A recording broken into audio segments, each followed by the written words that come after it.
Vinyl Collection Part 48, and this is it, guys. This is the conclusion of A through Z within my vinyl collection, as I started this series back up on November 22nd of 2020, and here it is nearly 2 years later on November 10th, and I'm finishing it up. Conveniently enough, there are exactly 15 records left to be talked about within my shelves, and then that's it. That's A through Z of my vinyl collection.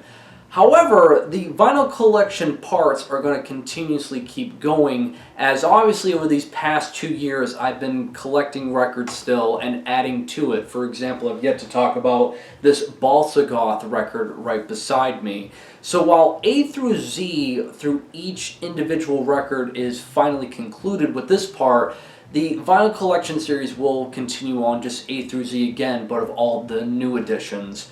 So yeah, 2 years just basically to get through this shit. But anyway, what's playing in the background is going to be the latest Exhumed album, that being To the Dead. And really surprised by this record just by the consistency. Again, it's the kind of like thrashy death grind approach you should know Exhumed for. But for them to just, again, be this continuously good with quality of, again, heavily inspired by early Carcass, yeah, gotta give it up to them. So another solid release by Exhumed. Kicking off Part 48 is going to be Woods of Desolation with the 2014 full-length album, As the Stars. All I gotta say is I really gotta step up my game with getting more records by this project. But this is a one-man atmospheric black metal project from Australia that plays within the style of like a more somber and melancholic approach with atmospheric black metal that personally I really don't care for, as a lot of bands that try this approach within black metal, it just becomes honestly boring and uneventful, as it's just like background music of like sad atmospheric black metal. But this individual makes it really eventful, and it's really hard for me to detach my attention with this overall approach. The composition and songwriting is just really gorgeous, very melodic, that is just really solid stuff. And from what I remember, he actually released a new album this year that I definitely need to check out, because if it's even half as good as anything he's done from either this album or the records before, it's definitely worth getting on vinyl. But yeah, this record right here was put out through Northern Silence Productions, which should kind of indicate to you that it's really solid, because something about all the bands that are signed to Northern Silence within the realms of atmospheric black metal, it's always just really captivating stuff, and this is a great example of that. But yeah, other than that, for the layout and packaging with it, you have album artwork, backside with the track listings, comes on a gatefold with credits inside along with the photo of the individual behind this project. This also includes an A2 poster of the album artwork, and this vinyl pressing comes on semi-translucent blue. Up next is Wormlust with their album The Feral Wisdom. This is an Icelandic black metal band that its style is like of that of black metal that combines like ambience and psychedelic. Really, to me, it reminds me of like you take the angst and anger of Leviathan and you kind of blend the styles of like Oranzi Pazuzu and Scoff together, which I know it's a really niche description.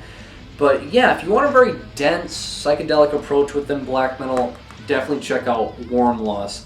And I remember back, in either the mid-2010s, like 2014 through 2016 were like the really hot years for it.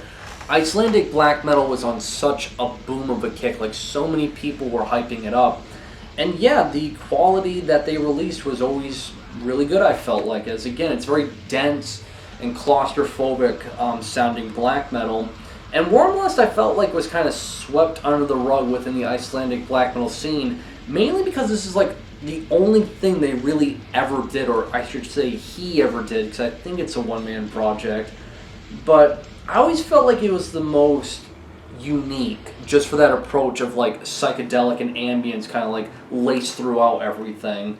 But yeah, I haven't spun this in a really long time, kind of forgot I even had this.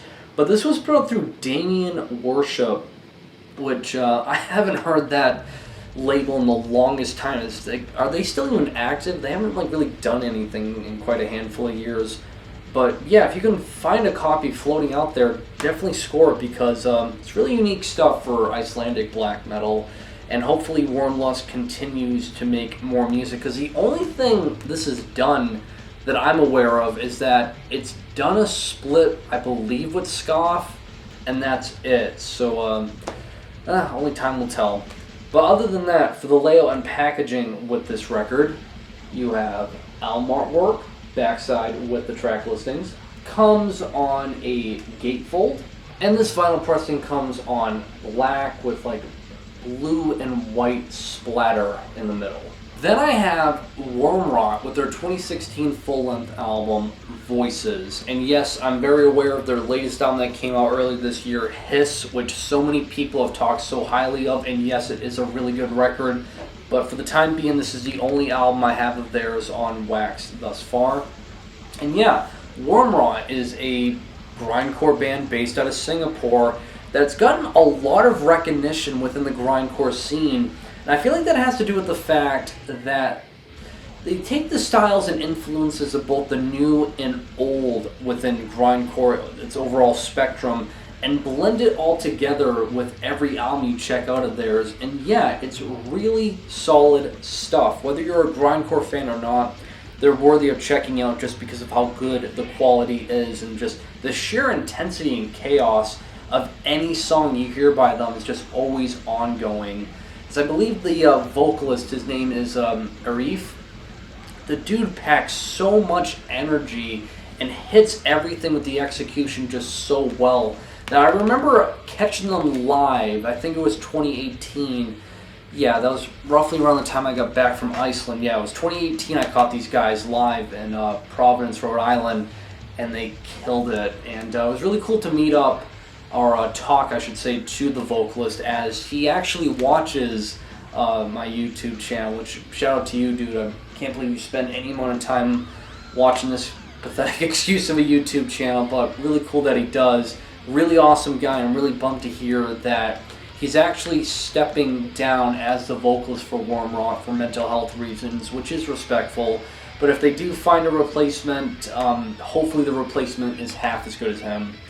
But yeah, you guys should all know Wormrot if you're paying attention to anything to do with grindcore.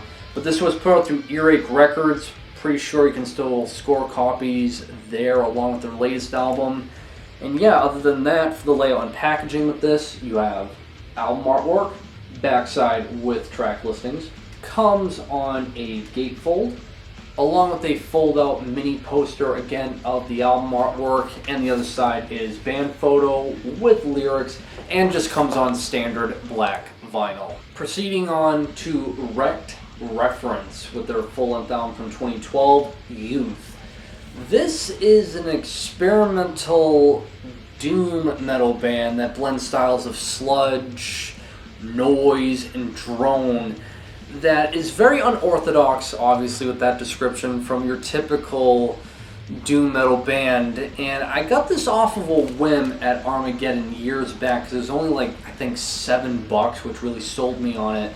But I've been progressively trying to get more into doom metal. I feel like it's a genre that I've always given the cold shoulder, and I'm looking not only for the traditional take that most people know within the style of doom metal, but also the experimental side as well.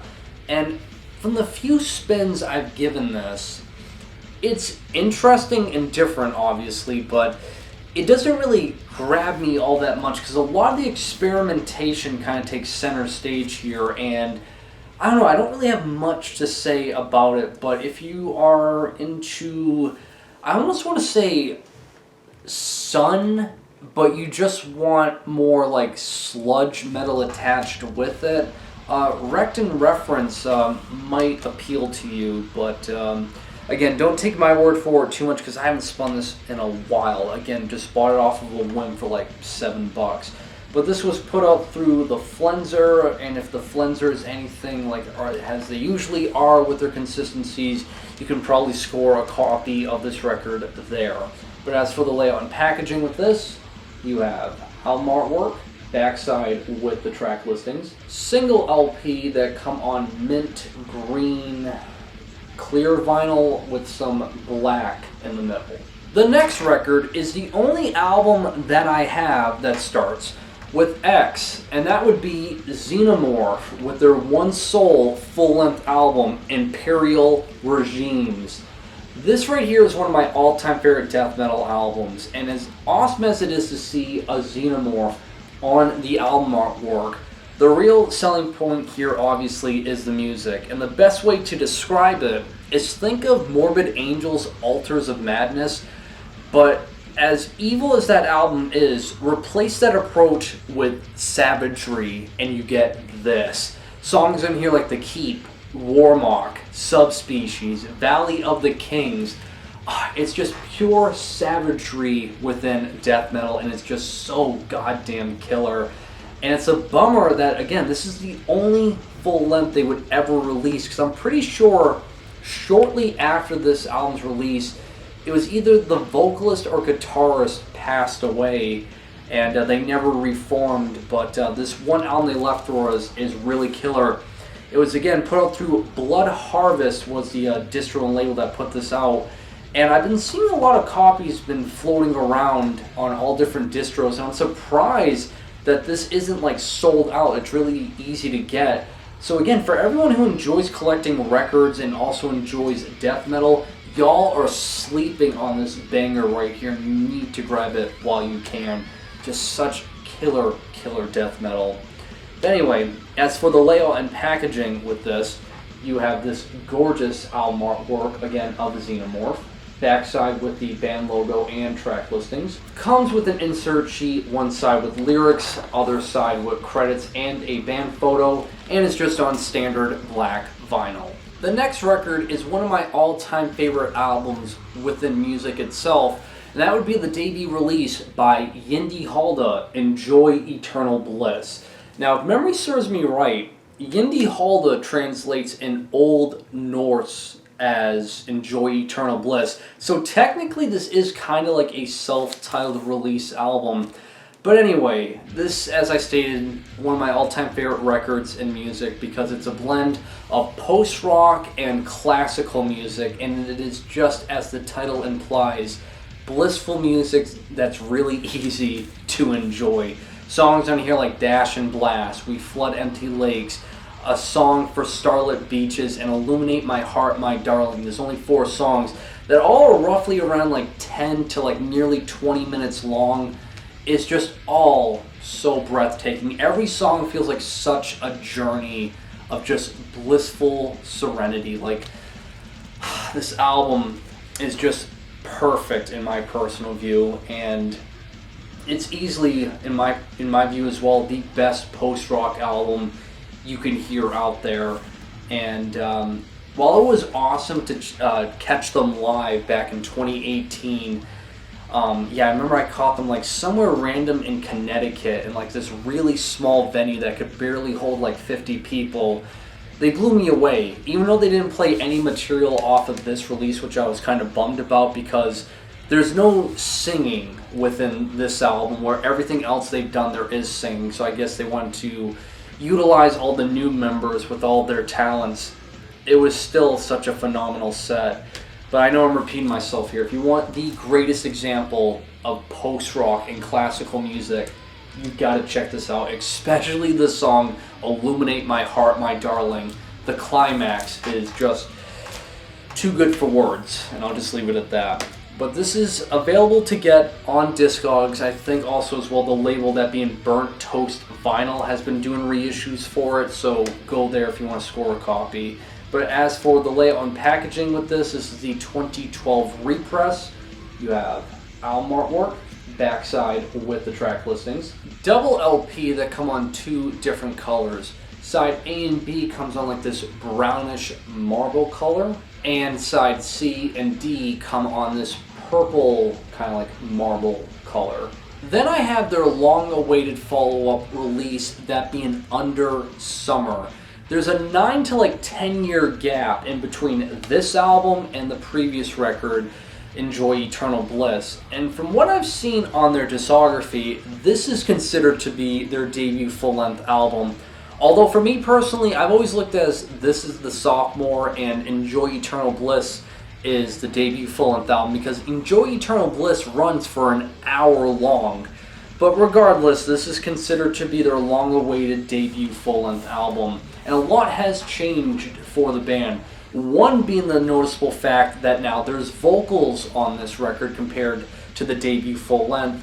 And another change is the fact that the classical aspect about them that they heavily utilized within Enjoy Eternal Bliss has been diminished quite a bit in favor of more of like an indie rock and somber approach that really complements the singing that's utilized as a majority on this album. And when I caught them live in 2018, majority of the set that they were playing was based off of this full length. That the singing's really well done. It's lighthearted and kind of like what you would expect with post rock. And there is a bit of like experimentation and ambition going on. But make no mistake about it, Enjoy Eternal Bliss will always be their magnum opus, but still worthy of checking out. And I'm glad that I got it when I caught them live back in 2018. But again, put out through Burnt Toast Vinyl, so go there if you want to score a copy of this album.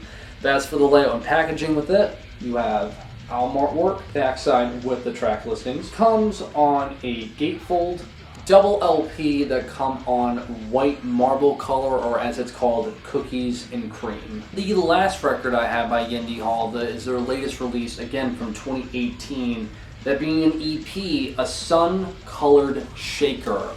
Out of everything I own by Yndi Halda, I probably have spun this the least amount of times because it's an EP that's like, I think, one song. It's one song, that being obviously the title track, A Sun-Colored Shaker, that runs for like a little bit over 15 minutes. That is just kind of a continuation of the previous record. It's like, again, the classical aspect is utilized minimally here, especially with the violin that makes up the most of that approach, in favor, again, of more of a somber, lighthearted, like indie rock album with singing and acoustic guitars to make up like the backdrop with its melodies. Just overall, to me, as much as I enjoy Yndi Halda, and I'll always hold them to this high level because of their debut release, Enjoy Eternal Bliss, I might not really enjoy, for the most part, their newer material, but I'll always give it a shot just in case it happens to be nearly or almost or even half as good as Enjoy Eternal Bliss. So I always hold them to this high standard. But I mean, if you're a fan of post-rock, or at least you give it a chance, because I know there's a lot of filler out there within post-rock. For me personally, a standout name within it is Yndi Halda, and of the 3 releases you can get, they're all worthy of checking out. But again, I'll say it one more time, Enjoy Eternal Bliss, the magnum opus. But again, put out through Burnt Toast Vinyl, so go there if you want to score a copy of this. As for the layout and packaging with it, you just got album artwork, backside with track listing and credits. This LP comes on clear with the yellow and orange splatter, and side B is all dead wax. I don't know if it'll catch it on the light, but it's an etching of just leaves going on in there, if you can see that. The next record is something very different from anything I've talked about thus far within this series. And that will be the debut full-length album by Yoshika Sai. This is a singer-songwriter from Japan, and this was released back in 1975. Now, how I came across this was quite interesting, because this was recommended to me on YouTube, which I thought was just so weird, because just looking at the album artwork, I knew damn fucking well this has nothing to do with metal or anything extreme music related. So I just thought it was so odd to see something like this. So my curiosity again the better me, checked it out, and I was pleasantly surprised to hear the music in this, as it's very ethereal and just moody, of a blend of like folk, psychedelic rock, and hints of like jazz music popping in and out with how she utilizes the keyboards it's just really gorgeous sounding music that I hate to sound like such a generic American that can only speak one language, but I have no idea what she's singing about, but you can just feel the emotion radiating off of every verse and second within this album. And I'm very happy I took the chance with this, bought the album up as it actually got a repress recently, about a year or two ago, and been loving every second of this album. Again, I don't know, sometimes the internet can surprise you with recommendations, and this is one of those cases. So yeah, if you want something really ethereal, of a blend again of folk, psychedelic rock, and hints of jazz music, strongly recommend this album. And I need to check out the other albums within her body of work, because I've just begun to scratch the surface within her catalog. But yeah, really good stuff. As for the layout and packaging, you have album artwork. It also comes with an obi strip, backside. This also includes a lyric sheet, but it's all in Japanese, so it's kind of useless to me, but I absolutely love the photography here of Yoshika Sai, and just comes on standard black vinyl. Proceeding on next to Young and In the Way with their full-length album, When Life Comes to Death. Now this is a blackened crust punk band, either from North or South Carolina. I know it's one of the Carolinas. And they're mainly compared, or at least they're described as like the crust punk version of Watain, which is both a good and a bad thing. It's bad because we're comparing it to Watain, but the good is the fact that it's not Watain is the best way to describe that. But yeah, catchy tunes on here like Betrayed by Light, Fuck This Life, Be My Blood, which is the fan favorite song, and the outro tracks within this album like Take My Hand and Shadow of Murder, it gets a bit more airy and atmospheric, and it's a bummer that this will be more than likely the last record we'll ever hear from them, because the whole backstory as to why they disbanded and all the controversy really sucks. But from what I remember, the guitarist of this band is a huge fan of black metal, and all of his side projects, he does a lot of covers for a lot of Norwegian black metal bands, and it's just really aggressive, atmospheric black metal. And I feel like he was trying to combine that more with like crust punk, as the other members really enjoyed more of the punk side of extreme music. But yeah, their approach with When Life Comes to Death is, for the most part, pretty entertaining, but nothing groundbreaking for the style of music. But yeah, if you want the crust punk version of Watain, check out Young and In the Way. But as for the layout and packaging with this, you have album artwork, backside with the track listings. Comes on a gatefold with spot gloss print that says When Life Comes to Death. This also includes a massive poster of the album artwork, and the backside is all the lyrics for each song, which is just so stupid. I know I complain like a lot of other people about this approach, but do not put your lyrics on a poster, because ask yourself, who the fuck wants to frame lyrics? And this LP edition comes on this white marble looking kind of color. Finishing up the Ys will be Youth Code with their full-length Commitment to Complications.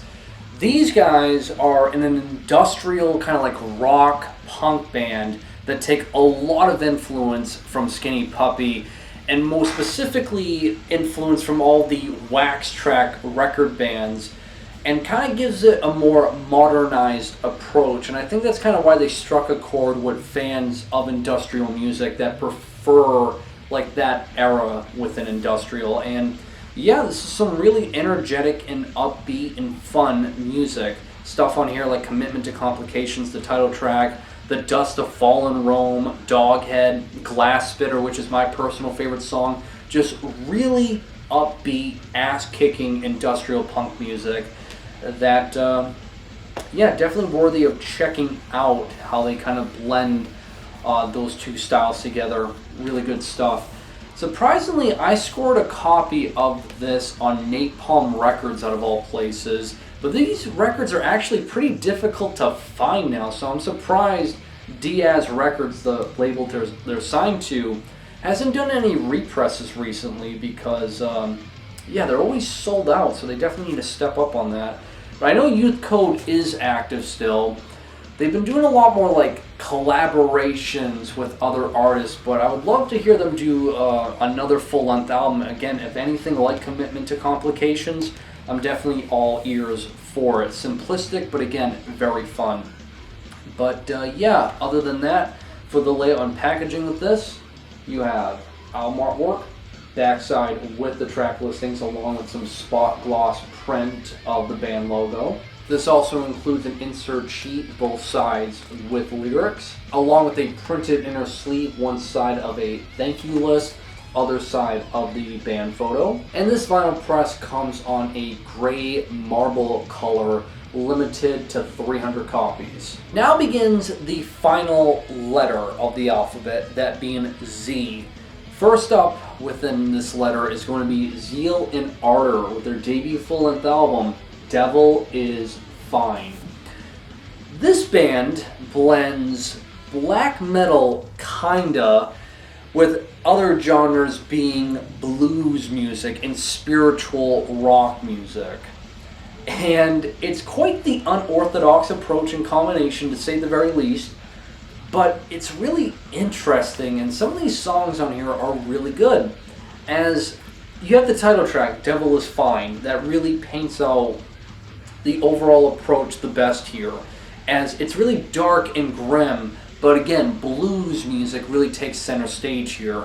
But my personal favorite song is Come On Down, which I think is the best representation of both black metal, where you know the harsh vocals, the tremolo pick guitars, and the clean singing that you would find in blues music, you know, come together. And it's a really well done song overall. Now I know they've done follow-ups to this that for me personally gets a little too ambitious. It kind of goes in a lot of different directions, where this album feels more grounded. The influences are a bit more minimalistic, and I think it brings out the best within each other, again, of both black metal and blues.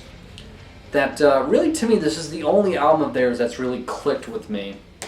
But yeah, if you want to know what blues music and black metal sounds like, definitely check out Zeal and Ardor with their debut full-length album, Devil is Fine. But as for the layout and packaging with this, you have album artwork, backside with the track listings, comes on a printed inner sleeve, both sides of the band logo, and this vinyl pressing comes on semi-translucent green vinyl. Finishing up within this vinyl collection, next up is the debut full-length album by Zhrine. Again, another Icelandic black metal band that I actually caught live twice. Once at the Maryland Death Fest in 2016, and a second time when they opened up for Ulcerate. And both performances, they did a stellar job. Again, the cavernous, kind of like claustrophobic sound of black metal that you would come to expect within the Icelandic black metal scene, that I would say is a bit more aggressive, because at times some of the riffs kind of remind me a bit of death metal to a certain extent. Nothing like blackened death metal or like Black Death, but like there's elements of like death metal popping up here and there with their overall approach. But yeah, if you enjoy Misthurming or any other of the Icelandic black metal bands out there, Zhrine is definitely worthy of checking out. But yeah, put out through Season of Mist. Pretty sure you can score copies there. And other than that, for the layout and packaging with this, you have album artwork, backside with the track listings, comes on a gatefold, and this vinyl press comes on crystal clear LP, limited to 250 copies. Second to last, and the last band that starts with a letter within my vinyl collection until we get to the numbers, and there's only one band. But second to last is going to be Zuriaake with their latest full-length album, Wu Yan. This album is so amazing, and this band is incredible. This is a Chinese black metal band that plays in the style of atmospheric black metal. But the best way to describe them is, I've always called them like the Asian version of summoning. It reminds me so much of summoning. Like, take the Chinese aesthetic of music and blend it with atmospheric black metal, and you get Zuriaake. And again, it reminds me so much of summoning. They even did a cover of Summoning's The Land of the Dead, and that is just fucking amazing. They even did a live cover of it too, and you can find it on YouTube, and it's just too good for words. I'd kill to see Zuriaake live, but they only do festivals. But they look incredible live, to say the very least. But yeah, I remember when this got announced on Pest Productions, snapped it up right away, and I waited a good like 6 to 7 months for this damn thing. Because if anyone knows anything about Pest Productions, you know you're going to wait a long fucking time for your order to come in.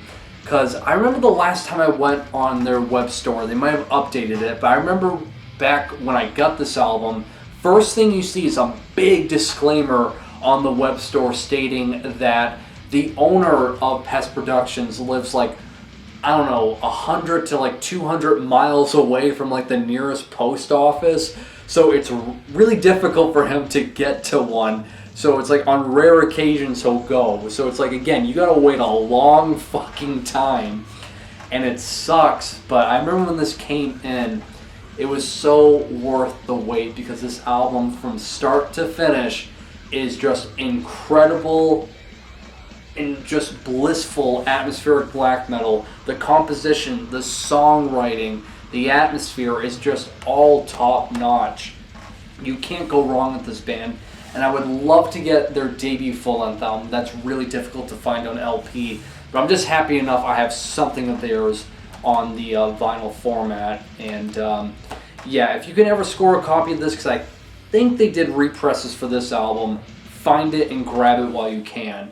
So with that being said, I'm pretty sure this is the first press. And the big difference of the first press from the represses is it comes with this kind of like, you know, slide off jacket. That's pretty cool, the fabric of it, really neat. Only comes out with the first presses. And right here is the original artwork for this album, which is really cool. Backside you just have all the track listings, obviously within Chinese. It also comes on a gatefold, which is really nice. This also includes a booklet inside with just, again, more artwork and lyrics, both the Chinese and English translation, which is really nice. And just comes on double LP plain black vinyl. And the last record within this vinyl collection series, basically, in part, until I started up all over again with all the new additions, is going to be 13th Moon, Abhorrence of Light. This right here is a black death metal band from Spain that, how do I describe this? It's like you take the aggression of Titan Blood and you mix it with like the ghoulish, nightmarish atmosphere of Cult des Ghouls, and you get 13th Moon, and this is some really stellar stuff. Again, I'm not really crazy for the blends of both black metal and death metal, but 13th Moon, they've made it all their own. It's very ritualistic, but also very barbaric at the same time. And I really need to get more by them, as this is their debut full-length album. And after this release, they have a handful of like splits and EPs and demos that I think some of them have gotten some LP presses, and I need to hunt them down, because again, it's really hard to come across this combination that also sounds this good and entertaining. And 13th Moon, they're a beast unlike anything else you'll hear within the black death metal realm. And again, really killer stuff, and worthy of the kind of like inflated price tag I got for this like years back. Stellar stuff, can't recommend enough to check out if you're a fan of either Titan Blood or Cult des Ghouls. 13th Moon, killer stuff. But as for the layout and packaging with this, you got this killer album artwork that I absolutely adore. backside with the band logo and track listings. Comes on a printed inner sleeve, one side with a band photo and credits, other side with additional artwork, and just comes on standard black vinyl that's limited to 420 copies for some reason. And that'll do it for this final collection portion. Like always, links provided to everything I talked about will be in the description below. And even though, again, as I stated, this is the end of A through Z, the vinyl collection series and parts will still keep continuing as I need to talk about all the new additions. But yeah, other than that, make sure you guys drink plenty of water to stay hydrated. And like always, have a great day.